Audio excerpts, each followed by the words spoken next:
யூடியூப்லேயே cinema பார்த்துடலாம் அப்படின்றாங்க. பார்க்கலாம்.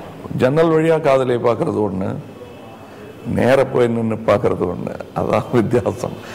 நீங்கள் பாருங்கள், அந்த காதல் தனி காதலாகி கசிந்து கண்ணீர் மல்கின்னா அது அந்த டிடிஎஸ் சரவணன் முக்கியமாக கூட நிறையா பேர் இருக்கணுங்க. அதனால தான் நம்ம எல்லாருக்கும் தெரியாதா, ஃபேன் போட்டால் காற்று வருது, பீச்சுக்கு ஏன் போகிறாங்க, இயற்கை காற்றுல கார்டனுக்கு போனாலும் வரும். அந்த கூட்டம், அந்த ஆட்கள், மக்களுடன் இருக்கிறது. வீட்டில் நிறைய எல்லாம் make it at home dinners எல்லாம் இருக்கு. திருப்பதிக்கு ஏன் போறீங்க? முக்கியமா பங்களாஜாலி பதம் வீட்டில் இருக்குல்ல, ஏன் அங்கே போறதுல ஒரு பெருமை இருக்குல்ல, அந்த பெருமை சினிமாவுக்கு உண்டு. நீங்க பார்க்கறதா இருந்தா பாருங்க. ஆனா உங்களுக்கு இருக்கிறது இந்த தரிசனம் வேற, அந்த தரிசனம் வேற. யூடியூபில் நிக்கில் டியூப்னு கூட சொல்லலாம்.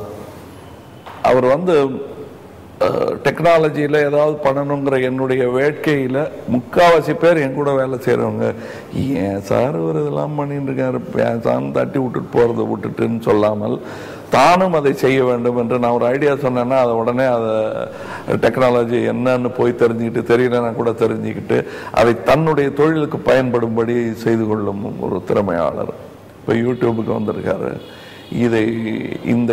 இது ஒரு கருவி. இது அதை எப்படி நம்ம செல்போனை கிராமத்து ஆள் கூட பயன்படுத்துகிறாங்களோ அந்த மாதிரி யூடியூபை சினிமா பயன்படுத்தி கொள்ள வேண்டும். இன்னும் சொல்ல போனால் இன்டர்நெட்டையே பயன்படுத்தி கொள்ள வேண்டும்.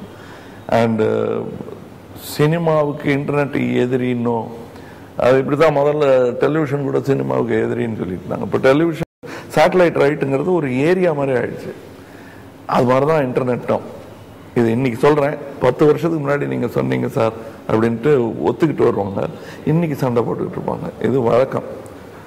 இந்த வழக்கம் மாற வேண்டும் என்பது என்னுடைய தாழ்மையான வேண்டுகோள். அந்த மாற்றத்திற்கான அடையாளமாகத்தான் இங்கே யூடியூபில் நிக்கில் சென்றிருக்கிறார். இது இன்னும் வெவ்வேறு வழிகள் இருக்கின்றன. அவ்வழிகளை எல்லாம் அவர் கையாளுவார் என்ற நம்பிக்கை இருக்கிறது. இந்த முதல் அடிக்கு என் வாழ்த்துக்கள்.